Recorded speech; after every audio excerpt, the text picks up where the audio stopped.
O vídeo hoje eu imagino que vai ser um pouco mais curto, porque eu estou tendo que gravar isso aqui à noite.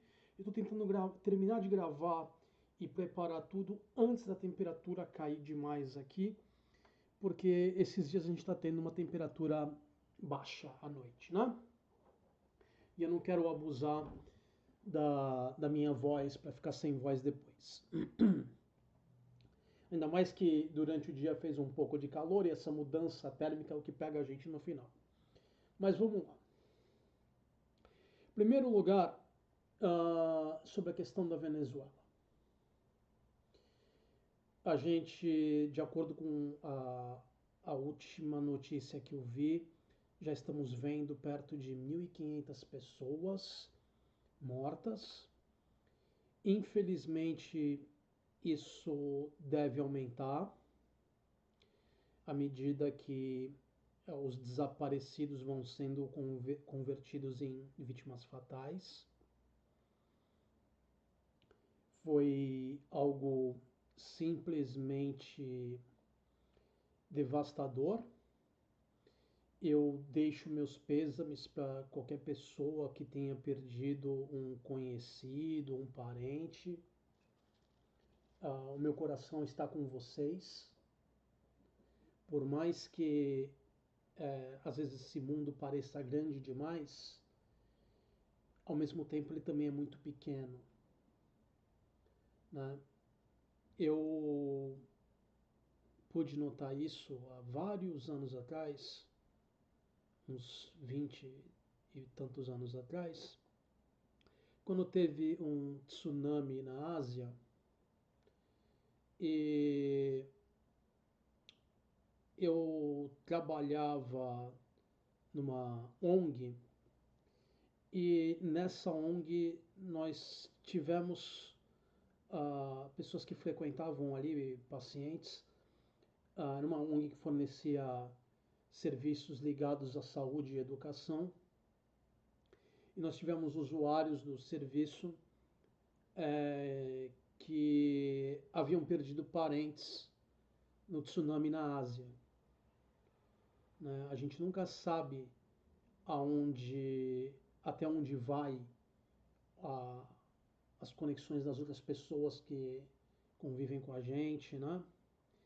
Ainda mais num mundo que hoje é tão interligado quanto o nosso. Há 20 anos atrás, há 20 e tantos anos atrás já era interligado e cada ano que passa nós somos ainda mais interligados.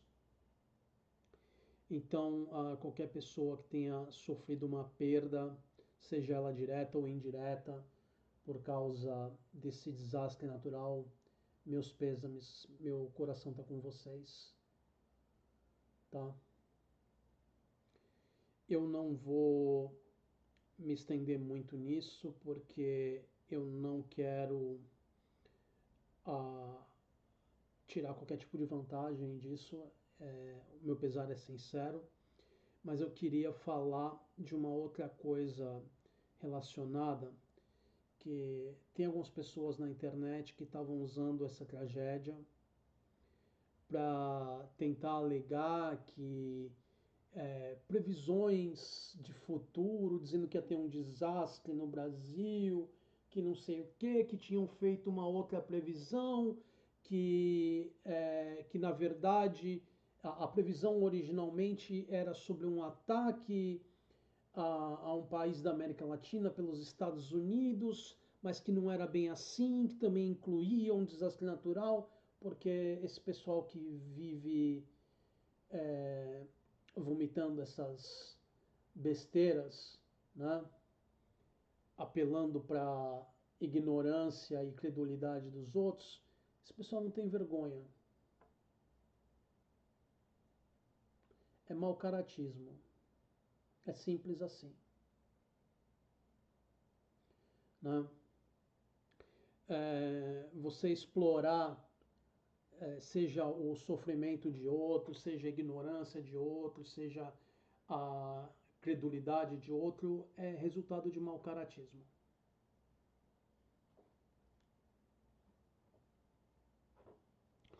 Bom, com isso eu encerro tudo que eu tinha para falar relacionado à Venezuela. Mais uma vez, meus pêsames para quem sofreu qualquer perda relacionada, né? Eu vou passar agora para coisas mais ligadas a outros países. Vamos falar um pouquinho da Ásia Ocidental, ou mais comumente chamada de Oriente Médio, que é um termo mais imperialista, mais do século XIX, que está caindo em desuso, né? Academicamente falando, já está deixando de ser usado e a gente tem que começar a se acostumar a mudar isso no dia a dia também. Enfim, uh, nós tivemos uma tentativa de acordo dos Estados Unidos com o Irã, na qual os Estados Unidos já estavam basicamente admitindo a derrota. Só que Israel não pode permitir que os Estados Unidos pare a guerra, porque o Netanyahu ele depende dos Estados Unidos e ele depende dessa guerra para que ele continue no poder. Se não tiver guerra, os escândalos de corrupção dele e outros problemas administrativos de Israel vêm à tona e ele cai. Então ele precisa dessa guerra. Ele é um cara que passou 30 e tantos anos vivendo dessa distração, alegando as ameaças e necessidade de um conflito para esconder toda a pilantragem dele. Vocês podem voltar a declarações dele da década de 90, onde ele fala que o Irã está há meses ou semanas de ter uma arma nuclear. Até agora o Irã não tem uma arma nuclear. Mostrando que o Irã não quer ter uma arma nuclear. Eu discordo disso, acho que eles deveriam ter uma arma nuclear. No cenário atual do mundo, eu acho que o Tratado de Não Proliferação Nuclear já não tem mais sentido nenhum. Estados Unidos já resolveu que eles vão voltar a fabricar armas nucleares. O que nós estamos vendo aí é uma hegemonia se desfazendo, uma potência imperialista que não consegue manter o controle daquilo que considerava o seu feudo, né, a sua colônia.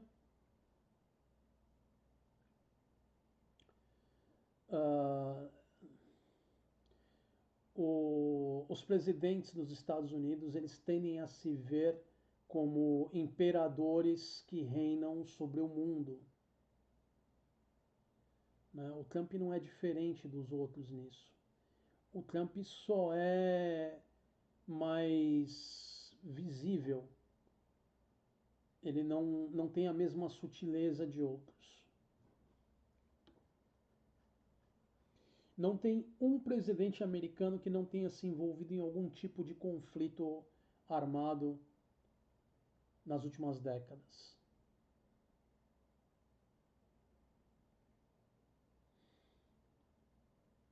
Os Estados Unidos, eles têm uma verba para forças militares maior que os 10 países seguintes combinados. E eles mantêm isso com o poder do dólar. O dólar está ruindo.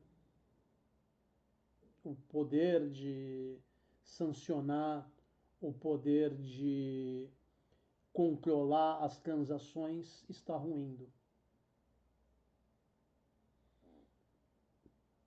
É por isso, essa é uma das muitas razões pelas quais os Estados Unidos quer pegar o Pix do Brasil, é uma das muitas razões pelas quais eles querem acabar com a China, é uma das muitas razões pelas quais eles querem acabar com a Rússia,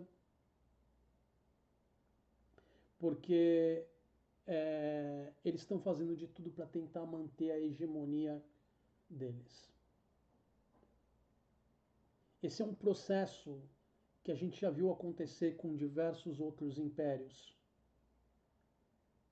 Antes desse declínio dos Estados Unidos, nós tivemos o anterior, foi o declínio do Império Britânico. Isso significa que os Estados Unidos vai deixar de existir? Não, os Estados Unidos vai continuar existindo, vai continuar sendo uma potência mundial.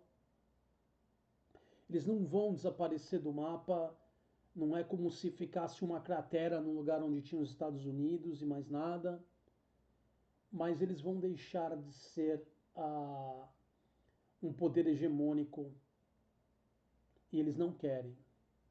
Só que o processo é inevitável. Quando você vê um império estendendo além dos seus limites a sua capacidade militar para tentar controlar outros territórios, é um momento em que você vê o império ruindo. Aconteceu isso com os ingleses, como eu falei, aconteceu com Roma, aconteceu isso com a Espanha. Nós tivemos esse processo acontecendo em diversos povos, incluindo a China antiga. Se você for ver todos os impérios da história que tiveram um período hegemônico, você vai ver isso acontecendo. É inevitável. Faz parte do processo orgânico da existência de um império. Ele nasce, ele cresce, ele se estende demais, não consegue se manter e ruim. É parte do sistema imperial. E quando eu falo império, eu não falo necessariamente na ideia monárquica, né, de um governante hereditário. Eu falo de qualquer nação que exerce uma influência sobre outras nações que estão em condição subalterna, né, de vassalagem, enfim, ou colônia. Na atualidade, nós temos os Estados Unidos como a potência hegemônica, a União Europeia numa posição de vassalagem e eles tentando manter o resto do mundo como colônia. E batendo de frente com a China e com a Rússia, porque são os rivais, seja em termos econômicos ou militares.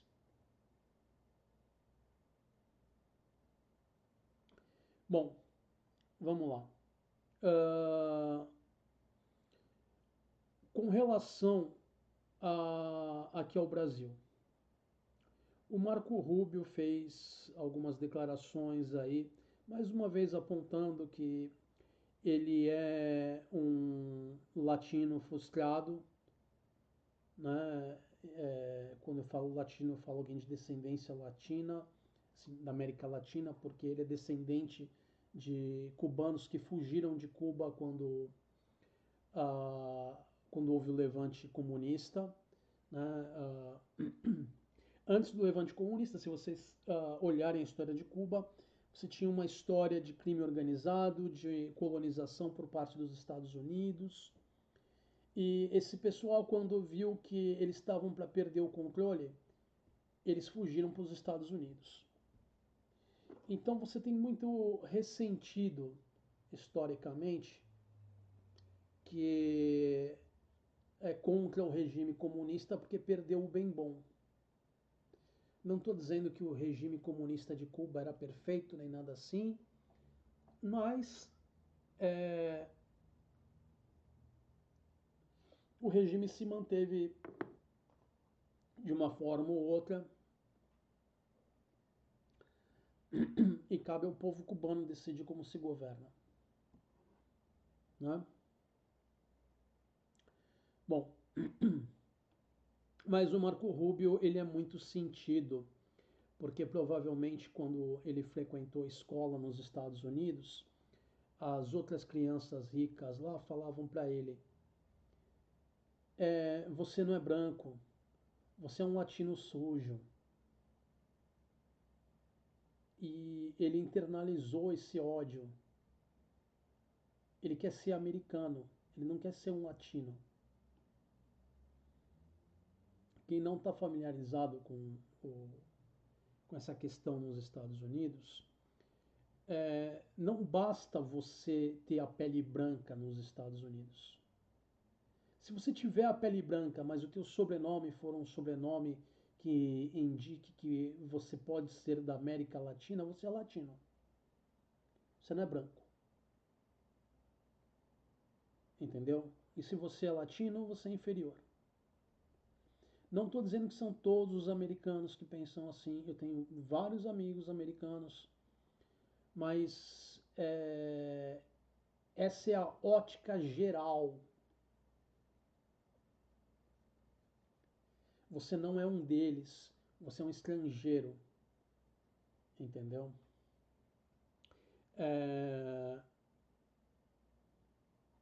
E se você é um estrangeiro, você está lá para tentar roubar empregos, você está lá para tentar roubar dinheiro dos nativos. Não que você vá cometer furto, mas que aquele dinheiro que de outra forma iria para um nativo, né? E quando eu falo nativo, eu não me refiro a, às tribos nativas, eu me refiro às pessoas que nasceram nos Estados Unidos, mas têm ancestrais de outras partes ali, né? Principalmente da Europa. Porque os negros também são maltratados ali nos Estados Unidos. Então, se você é do Oriente Médio, também é maltratado. Continente africano, mesma coisa. Leste europeu também mesma coisa. Enfim. Se você não for daquele clubinho da Europa, que você seja descendente da Europa Ocidental, você está lascado. Se você não for. Vamos ser um pouquinho mais abrangentes aí. Vamos dizer que metade da Europa Central para a Europa Ocidental, porque os países. Essa coisa de Europa Central é meio confusa, não é muito clara onde começa a Europa Central e onde começa o leste europeu. Mas se você vai, digamos, for para cá da Polônia, você está bem na fita. Se você for para lá da Polônia, quando eu falo para lá é para o leste, você está lascado. Uma possível exceção aí para o norte da Europa, porque dependendo da região ali, ainda escapa um pouco desse pessoal xenofóbico aí. Enfim. Mas nós tivemos algumas declarações do Marco Rubio dizendo que eles têm a intenção de interferir do Trump também tem a intenção de interferir na eleição aqui no Brasil, assim como interferir em outras eleições na América Latina. No que nos diz respeito aqui no Brasil, quanto mais eles tentarem interferir, melhor. Porque o Trump tem uma desaprovação muito alta aqui no Brasil. Nos Estados Unidos também, mas aqui no Brasil é o que é relevante para a gente nesse assunto. Então, quanto mais ele meter o bedelho aqui, mais, e de forma evidente, porque é o Trump, mais claro vai ser a tentativa de ataque à nossa soberania, e isso vai dificultar mais para a extrema-direita. Mas não para por aí as questões da extrema-direita e as eleições. Desde a coisa do Banco Master, o Flavinho Cagão vem desidratando muito em termos da força da candidatura dele, né? A Michelle ela fez um vídeo com um alto nível de produção essa semana. Você vê que tinha toda uma questão de simbologia e semiótica em tudo que estava ali na tela. Você vê que atrás dela tinha vários diplomas, tinha várias coisas para insinuar a ligação dela com temas conservadores, insinuar que ela é inteligente, insinuar que ela é capaz, insinuar ligação com religião. E quando eu falo com religião, eu falo das vertentes evangélicas, eu falo ah, com relação a uma posição sionista, tanto judaica quanto cristã.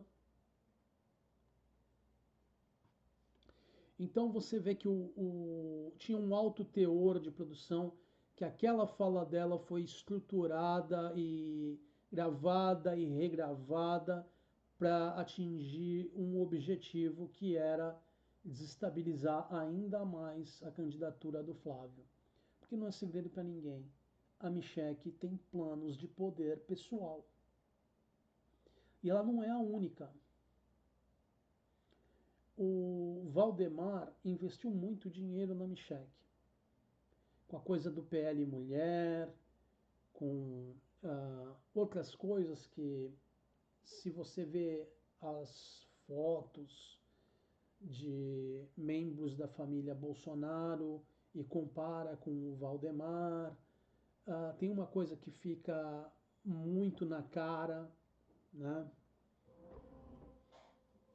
Enfim, mas a gente não sabe isso de fato, então eu vou parar a insinuação por aqui. Quem sabe, sabe, né? Então tem muito interesse do Valdemar na Michelle, muito tempo investido pelo Valdemar na Michelle. E com isso, nós temos uma briga declarada na direita. A Michelle sofreu perdas aí no embate, mas elas foram mínimas comparadas à perda do Flavinho.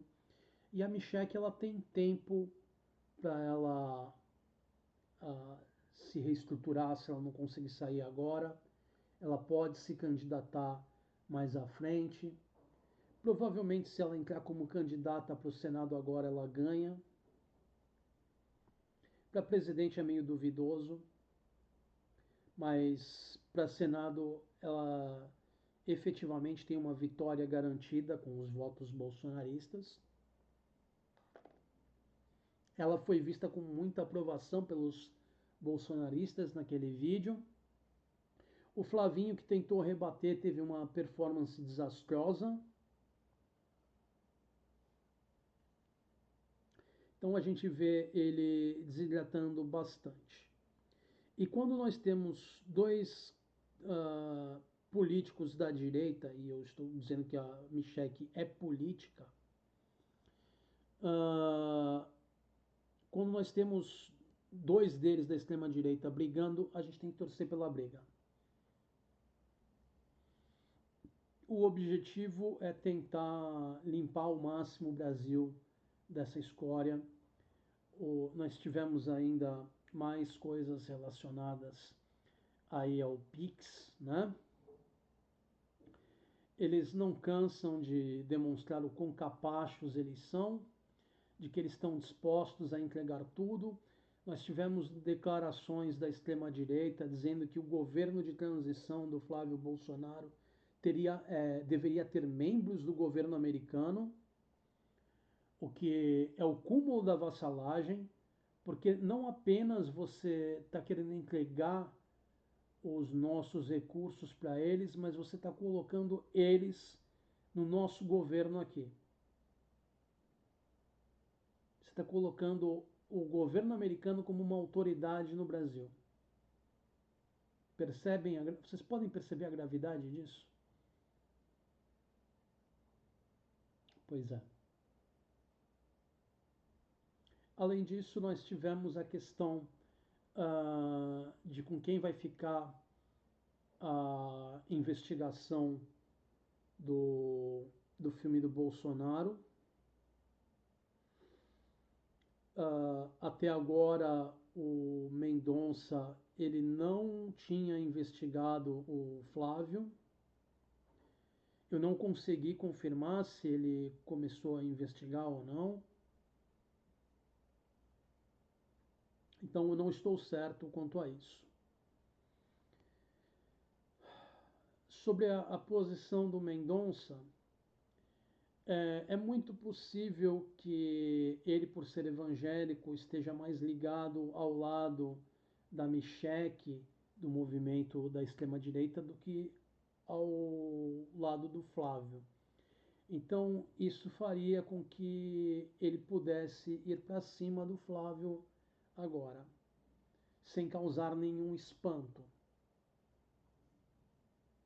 Isso também leva a uma certa preocupação com relação à questão do Messias, que é muito próximo a ele. Eu, como ateu, já havia falado para vocês que eu tenho uma preocupação muito grande com a, a influência das igrejas evangélicas no nosso governo. Eu já havia comentado há muito tempo aqui e de vez em quando eu repito. Isso não é novidade para quem me acompanha há muito tempo. Nós temos o risco do Brasil se tornar um evangelistão.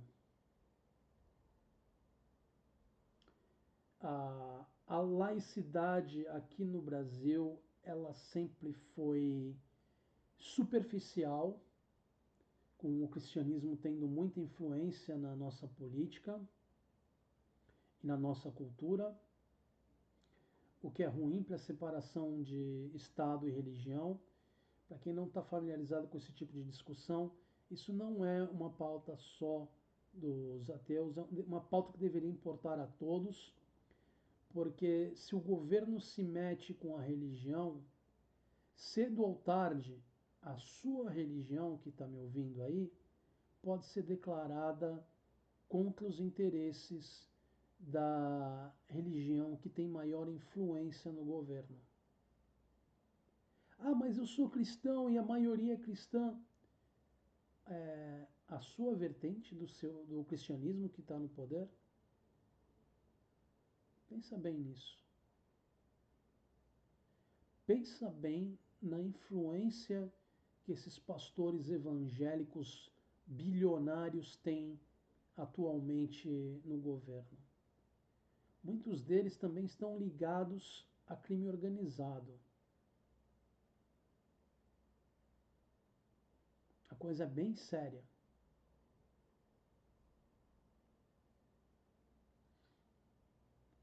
Eu não estou dizendo que todo evangélico seria um criminoso nem nada assim, não, não é isso que eu estou dizendo. O que eu estou dizendo é que a gente vê nas notícias uma ligação entre esses políticos evangélicos e organizações criminosas, entre esses políticos evangélicos e corrupção. Eu sou contra a corrupção, seja de quem for.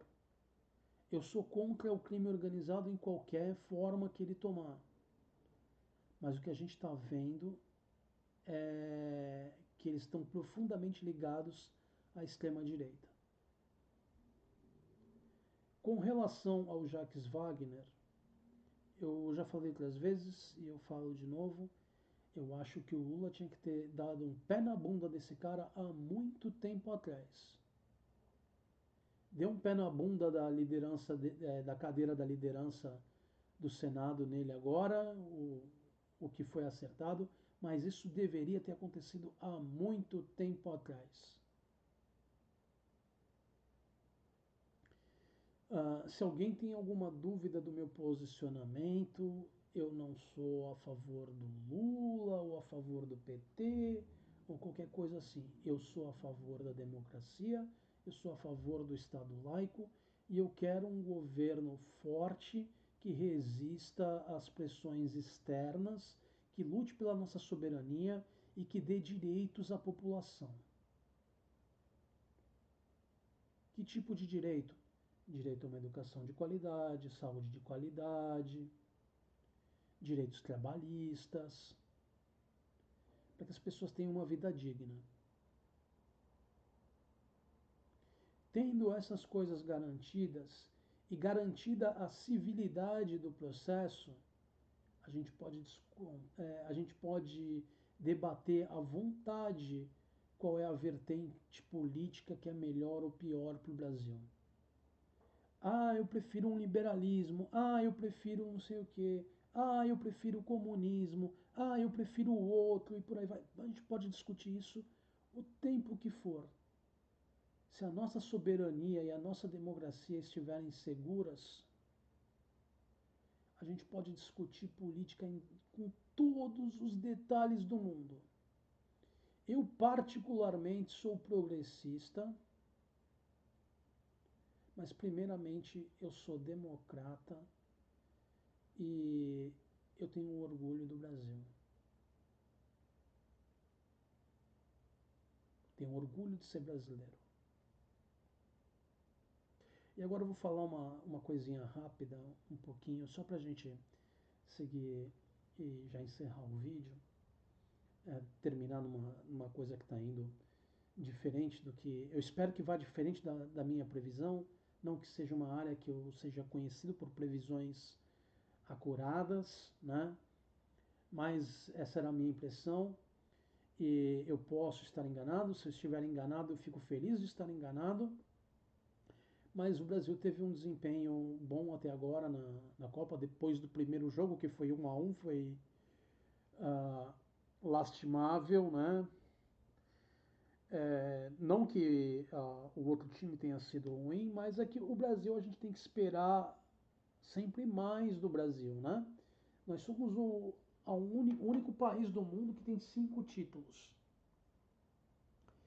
Eu estava com receio de que o Brasil, depois daquele primeiro jogo, principalmente depois daquele primeiro jogo, eu estava com receio de que o Brasil não fosse nem passar da fase dos jogos aí. Mas a gente teve resultados muito positivos depois. A gente provavelmente vai jogar aí as quartas de finais. Eu espero que, se tudo der certo, a gente passe disso. Mas a minha visão continua não muito boa sobre a nossa seleção. O Vini é um atleta talentoso, mas eu não sei se o time todo consegue dar todo o suporte que precisa. O Neymar, eu não acho que ele tenha condições de estar nessa Copa. Eu acho que o Neymar já deu o que tinha que dar. Há muitos anos que ele não mostra um jogo que ele tinha quando ele era mais novo, né? Perdeu a fome de bola, como o pessoal fala. Então eu espero estar errado. Eu espero que o Brasil chegue o mais longe que puder. Se puder até ganhar, eu fico feliz se ganhar. Mas eu ainda não consigo ver a gente levando o troféu esse ano. Eu adoraria, porque pegar um troféu ganho nos Estados Unidos, enquanto o Trump está no poder, um país latino fazer isso, minha nossa, ia ser um cala-boca do tamanho de um bonde. E é nesse aspecto que a gente vai encerrando. Eu adoraria ver esse calar-boca, né? Fica no teu canto aí. Enfim. Essa Copa também está uma coisa muito suja em termos organizacionais e políticos aí, porque a FIFA é complicada e o governo dos Estados Unidos agora é bem complicado, né? Não preciso dizer. Enfim, o Trump continua enfornado lá nas crises internas dele. Eu não tive tempo de me aprofundar, mas parece que ele causou ainda mais destruição na Casa Branca, porque ele vinha querendo construir um salão de baile lá e para isso ele tinha demolido uma parte da Casa Branca. E parece que agora ele tentou demolir mais alguma coisa. Eu não tive tempo de ver ao certo o que foi que ele fez. Tá. Enfim, então não falo isso na certeza. Parece que ele fez alguma coisa do tipo a mais. Tá? Bom, a gente já tem mais ou menos uma meia hora de vídeo. As fontes estão na descrição. Elas vão ter corroboração consideração para tudo que eu falei aqui como certo. Aquilo que eu deixei claro que era a minha opinião ou que era achismo, talvez não esteja nas fontes, né? Mas eu procuro deixar isso claro para vocês. E tem muito mais coisa nas fontes também, mas como eu falei para vocês, essas noites têm sido bem frias e eu estou tentando encerrar isso aqui e deixar tudo pronto antes que a temperatura caia demais e prejudique a minha voz. Tá certo? Então a gente vai encerrando por aqui. Eu agradeço a paciência de vocês com essa versão resumida e a gente se vê no próximo vídeo. Eu encerro com o meu usual vida longa e próspera. Até mais.